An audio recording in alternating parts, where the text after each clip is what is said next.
Welcome CSC 200 class to EX7, and after working with our SpongeBob database where you added some elements and created a database using SQL statements in PHP what we're going to be working towards is in a web page actually having a form that we can actually add elements to the database through a web page and through our PHP interpreter. So that's what we're going to do. Just to make life more confusing, I'm going to use Atom instead of brackets to do this, and I have a little video on Atom, and you could still use brackets, so it's not a whole lot different. It does things mainly the same way. Instead of opening a folder, you open a project, and that's what I'm going to do. I'm going to open a project.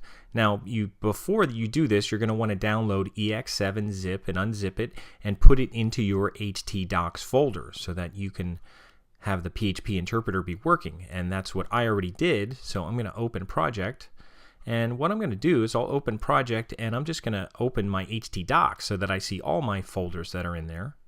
And I even have that one that's finished, though, and I can look at either one, but I'm going to give you an EX7 that's not finished, but I guess I could look at the finished one for now, so I'll look at the finished one. And there's a couple files in there. Just ignore the DS store, but there's going to be display A, display B, and an index. Now, we're going to have index.html. It's going to be a regular HTML page. And then once there's going to be a form in there that's going to be processed, and it's going to take you to a PHP page, then that's where we're going to have queries and connect to a database and add things to a database and all that kind of stuff. But we have A and B because B gets a little more complicated. We're going to do it an easy way first. We'll just get familiar with using a form and bringing content from that form to the next page and just displaying it on the page. We'll do that first before we even interact with our database. But before you start, you are going to want to launch MAMP. Make sure your servers are running, and I also recommend opening up your start page. And you could open up PHP just to make sure. You should have your SpongeBob database because that's what one we are going to be working with eventually. Not in this video, but we will be. But just make sure you have MAMP up and running, and we are going to be interacting with this database in a couple of videos. We'll be doing this, but you can also open my website, and if you're on Windows, just go to localhost, and I think I can do this too. I could go to my website, and that'll just go to localhost, and here's EXFin, and I'll just show you what's here. This is the finished product. So here's Fin, and you're very basic, very plain looking. This is how we're going to add characters to our database, and we're even going to make up characters. So I'm going to make up some. You can add real characters first, but then if you run out of them, we'll just make up new characters. And I have it set up so first name is first, even though in our database, I think when we had it in MAMP, we had the last name first. But we're going to do it first name just because it'll be easier that way because you're going to want to put in the first name. Like what I'll do here, I'll just give you an example. I'm going to make up a character, and I'm going to call, well, let's do a real one. I'll call it Larry, and he's going to be Lobster. That's the guy who works out and stuff on SpongeBob. So I'll put in Larry Lobster, and his species is a lobster. You need an L in there. And then his gender, we'll put in a gender. I'll put in M. And let me just point this out that we're going to put JavaScript in here that will actually validate this and make sure that you fill out all these fields.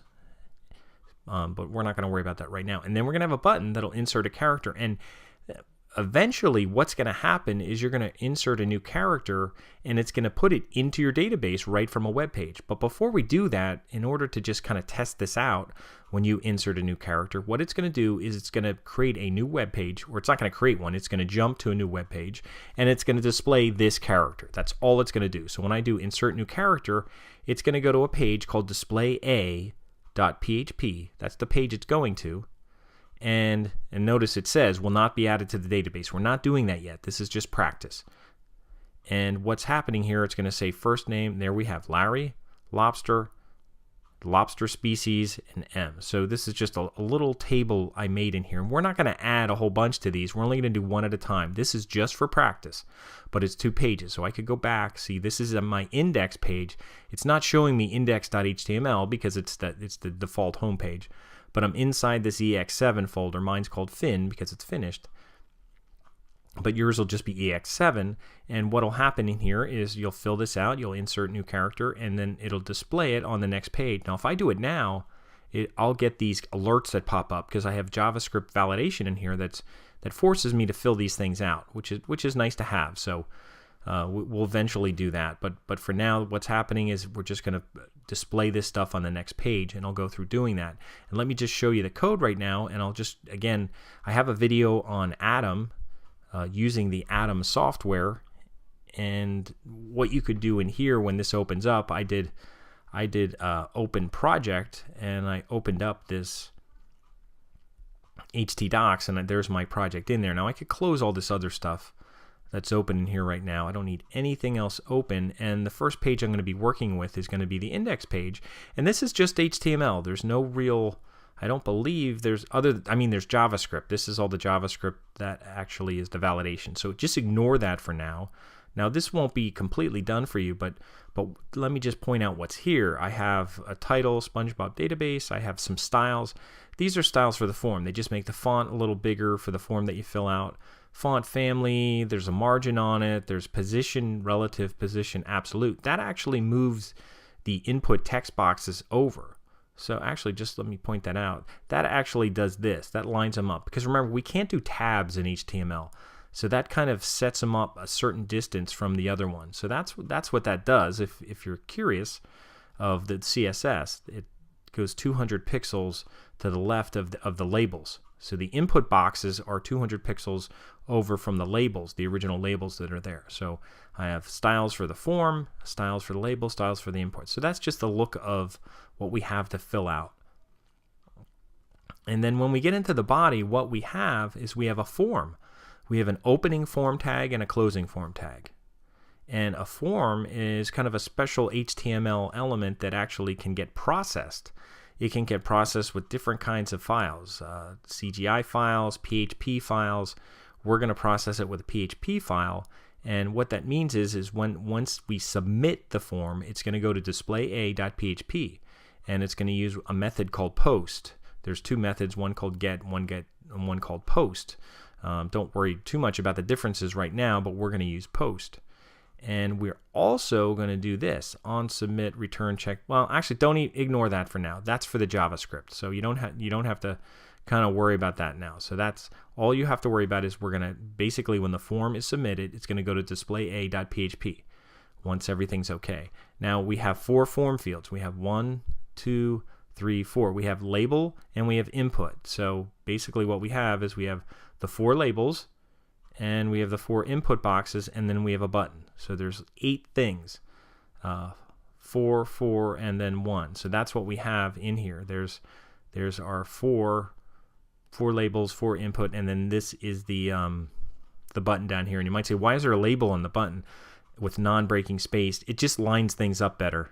By putting something in there, it actually helps line up all the labels, as if instead of just putting a button there. So it's just kind of like a placeholder, but it helps line everything up. That's why there's a label for the button, because there actually is a value on the label that says insert new character, which puts like kind of a label on it. So again, what we have is we have label first name, and then we have our input type equals text. They're all input. They're all text fields, and then they all have a name. And then they have an ID. The IDs we don't really need right now. The IDs are for JavaScript. We don't need the IDs. We need the names, because the names we're going to use to actually generate variables that we're going to use with PHP. The sizes are these are just kind of set up the sizes, so we don't need them. But these names are very important for PHP right now. These IDs will be very important for JavaScript. And again, the last thing down here, there's a button. It says input type, and it's not actually a button. Notice it's not a button element. It's an input element, and the type is submit. So it's a special submit button. Its name is submit, the ID is submit, and then the value is what it says on the button, which happens to be insert new character. So that's what's on there now, and they're all separated by paragraphs. So that creates the space, just single p tags we have on here. So those are the form elements, and this thing's all in a form: opening form tag, closing form tag. We have an H1 headline here, and then it's all inside a body. And then you don't even have to worry about any of this. So just assume, I don't know if I'll even put this in the one that you have, but just assume it'll just kind of end right here. So that's going to be your initial page. And the important thing is that the form action equals display.a.php, that it's going to one of these files. And let's take a look at this file. Now this file isn't too bad. The next file that we do, display B, will have a lot of stuff in it, but there's only a little bit of PHP in here. And it's at the top, and we've done this before, and basically what it does is it uses this special post. It's a special little kind of method that gets the post name. And these are the variables. We're creating variables, and remember with the PHP variables always have a $sign. So these are the variables we're going to use for other stuff, just like we did localhost and all those other ones. So these are the variables, and it's basically going to be what people put in the field names, because remember they have name, first name. So these are the field names, and post is really getting them. So when the form gets generated, it's pulling this information from the form, and it's gonna use it inside these variables, and then we'll take these variables and do other stuff with it. So this is the first part. This is the most important part of this, is that we're getting the form information. It's kind of like the value that we're getting from the forms, and we're translating it into these PHP variables. These are the PHP variables. This is the method that's really extracting the information that people type in. So if you put in Larry Lobster, that's where it's going to get the Larry, the lobster, and the M. So that's the PHP that's going to send that information along. And then basically what we have in here, the PHP in this one is fairly simple. This doesn't have all that other stuff, all the query and all that. We're not doing anything with the database yet. This is just practice. And all we have in this file, even though it's a PHP, because we have some PHP here, all we have is we really just have body, we have an H1, we have a paragraph that just says will not be added to database, and then we have a table. And we have table tags. There's our opening and closing table tags. Looks like it uses underlines to kind of show the beginning and ending. So there's the table tags. And then what we're doing in here, initially we won't have this, but these are headings. These things here, TH, they're headings that go on there. But really what we're going to have, just like we did on the other ones, we're going to echo an opening TR tag and then a closing TR tag. And then we're going to echo a opening TD and a closing TD. And what's going to be concatenated inside those TD tags are basically going to be the variable that represent the first, last, species, and gender. So whatever people put in the fields will basically get kind of spit back out on the page with these things. Now this thing is just a heading.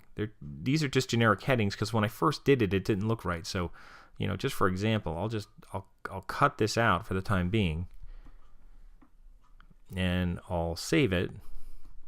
And if I go back, now you can do that open in browser, but I really think since we're working with the PHP, you're better off just going right to the browser and refreshing things. So I'm going to refresh this one, and I'll put in, I'll call a guy Tommy Tuna. Here's another one I'll put in Tommy Tuna, and his species is a tuna fish.